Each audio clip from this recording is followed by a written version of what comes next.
जय गुरुदेव। और दोस्तों, मेरे चैनल तंत्र और अप्सरा विज्ञान में आपका एक बार फिर से हार्दिक स्वागत है। और देखिए, मैं आपके लिए आज जो साधना लेकर के आया हूँ वो किसी भी प्रकार के भूत प्रेत निवारण के लिए साधना है। और ये मंत्र साधना बजरंगबली हनुमान जी महाराज का मंत्र है और उन्हीं की साधना है। कहते हैं ना कि जहाँ पर बजरंगबली का नाम लिया जाता है वहाँ पर भूत प्रेत पिशाच सब वहाँ से 9-2-11 यानी कि भाग जाते हैं। ठीक है, अगर भागेंगे नहीं तो मार दिए जाएंगे। तो देखिए, ये साधना बहुत ही तीव्र और बहुत अच्छी साधना है। एक बार अगर आप इस मंत्र को सिद्ध कर लेते हो तो फिर किसी भी व्यक्ति के ऊपर अगर किसी भी प्रकार की ऐसी बाधा होती है तो उस बाधा का निवारण बहुत ही सरलता से हो जाता है। ठीक है। और देखिए, उससे पहले मैं आपसे रिक्वेस्ट करूंगा कि जो भी मेरे चैनल पर नए व्यूवर्स हैं वो प्लीज़ चैनल को सब्सक्राइब कर लें और साथ में ही बेल के बटन को भी प्रेस कर लें, ताकि जो भी मैं लेटेस्ट वीडियो डालूं उसका नोटिफिकेशन उनको मिल जाए और उस वीडियो को वो लोग देख पाएँ। ठीक है। और दूसरी रिक्वेस्ट करूंगा कि वीडियो को पूरी देखना, स्किप मत करना। तो देखिए, मैं जो आपको बता रहा हूँ, समझा रहा हूँ, वो साधना जो है वो साधना कोई ज़्यादा बड़ी साधना नहीं है, बहुत सिंपल साधना है। और देखिए, ऐसा होता है कि कोई भी व्यक्ति है, बच्चा है, स्त्री है, पुरुष है, कई बार ऐसी बाधाओं की चपेट में आ जाते हैं कि वो कहीं पर जाते हैं और वहाँ से कोई ना कोई बाधा उनके साथ में ऐसी लग जाती है और वो बहुत परेशान हो जाते हैं। तो उस स्थिति में वो किसी के भी पास जा सकते हैं जो कि इन चीज़ों को झाड़ा वगैरह लगाते हैं, जो भक्त लोग होते हैं। तो इसी प्रकार से अगर आपके पास भी इस तरह के व्यक्ति आते हैं तो आप इस मंत्र को, साधना को करिए और इससे बहुत अच्छी तरीके से आप उनका इलाज कर सकते हैं। तो देखिए, मैं इस साधना के बारे में आपको अब बता देता हूं। देखिए, जैसा कि मैंने पहले ही बता दिया है कि हनुमान जी की साधना है, उन्हीं का मंत्र है। तो सबसे पहले आपको क्या करना है, लाल रंग का आसन होना चाहिए और लाल रंग का ही जो लकड़ी की चौकी पर जो वस्त्र है वो भी लाल रंग का ही होना चाहिए। ठीक है। पूर्व दिशा या उत्तर दिशा की तरफ मुख करके आप बैठेंगे और किसी भी मंगलवार से ये साधना शुरू कर सकते हैं। ठीक है। हनुमान जी का दिन मंगलवार का ही दिन है, तो उसी दिन से आप साधना शुरू कर सकते हैं। साधना सुबह के टाइम आप करेंगे, सुबह 8 बजे से पहले पहले कभी भी इस साधना को कर सकते हैं। अगर आप 6 बजे करते हैं तो रोज आपको 6 बजे ही करनी है। 5 या 10 मिनट आगे पीछे हो सकता है, लेकिन आधा घंटा या 1 घंटा आगे पीछे आपको नहीं करना है। एक ही टाइम पर आपको साधना शुरू करनी है। तो इसमें आपको सबसे पहले क्या करना होगा कि बिल्कुल एकदम स्नान आदि करके स्वच्छ हो जाएं और जो आपका पूजा का कमरा है उस कमरे में आप जाएंगे और उत्तर दिशा की तरफ मुख आपका होना चाहिए या पूर्व दिशा की तरफ। सामने आप जो चौकी रखेंगे उस पर लाल रंग का कपड़ा बिछा लें और उसके जो चौकी है उस चौकी पर ही आपको एक हनुमान जी की प्रतिमा रखनी है, एक राम जी की प्रतिमा रखनी है। ठीक है। और दूसरी प्रतिमा या तो आपके गुरु की हो या भगवान शिव शंकर की होनी चाहिए। ठीक है। अब आपको क्या करना है, सबसे पहले आपको अपने गुरु का पूजन करना है और पंचोपचार पर पूजन करना है आपको गुरु जी का। जो भी आपके गुरु हैं, भगवान शिव को गुरु माना है तो फिर भगवान शिव ही आपके गुरु हैं, तो आपको शिव का ही पूजन करना है। तो इसमें आपको क्या करना होगा, एक शुद्ध घी का आपको दीपक लगाना है। धूप बत्ती अगरबत्ती जो भी है वो भी आपको लगानी है। दूसरा, लाल रंग के पुष्प ले लेना है आपको, पुष्प भी अर्पित करने हैं। सिंदूर का टीका लगाना है और थोड़ा सा आपको प्रसाद रखना है, वो प्रसाद आप चढ़ाने के लिए। तो ये पंचोपचार में आ जाता है। ठीक है। तो इसी तरीके से आपको भगवान शिव की या अपने गुरु की जो भी प्रतिमा है उनका पूजन करना है और गुरु मंत्र का कम से कम 2 माला का आप जाप करेंगे। ठीक है। इतना करने के बाद गुरुजी से आज्ञा लेनी है कि गुरुजी मैं ये साधना करने जा रहा हूँ, इसमें मुझे पूर्ण सफलता मिले, आप मुझे आशीर्वाद दीजिए।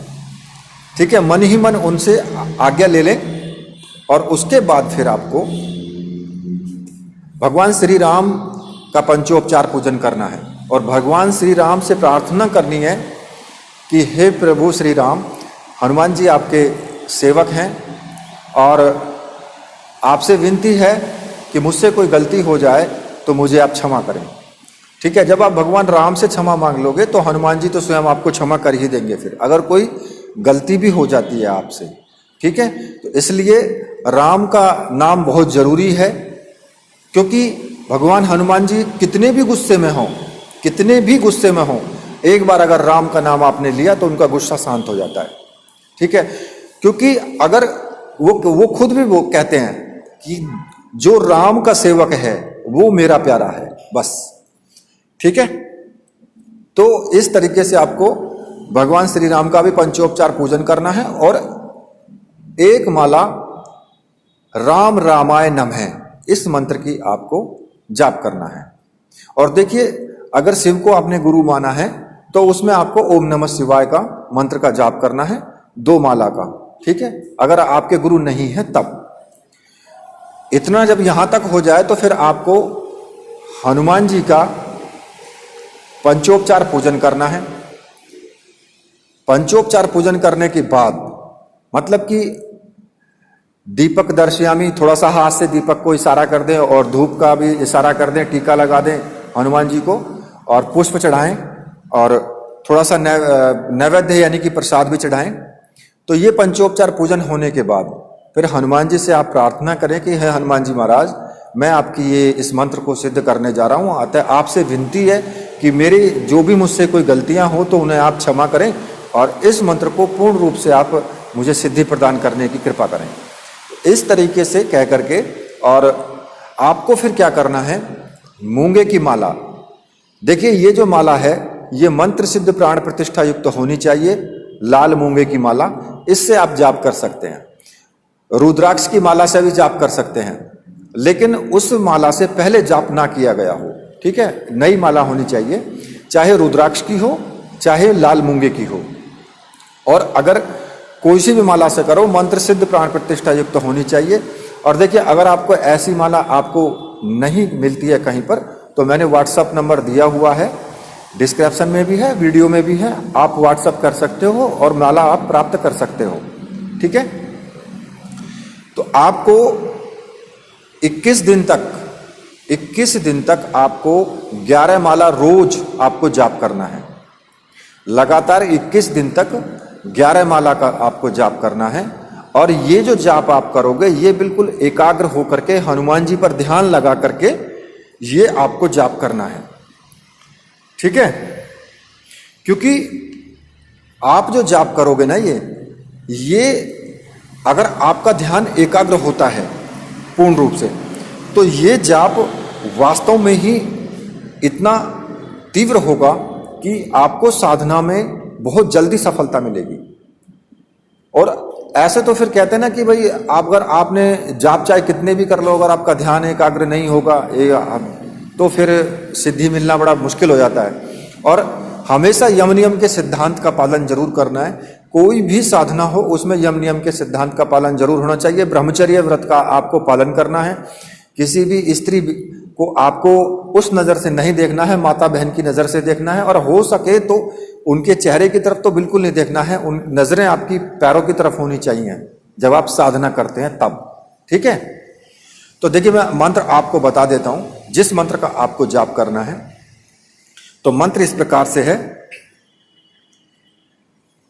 ओम नमो हनुमते रुद्र अवताराय पंचवदनाय दक्षिण मुखे कराल वदनाय नारसिंहाय सकल भूत प्रेत दमनाय रामदूताय स्वाहा।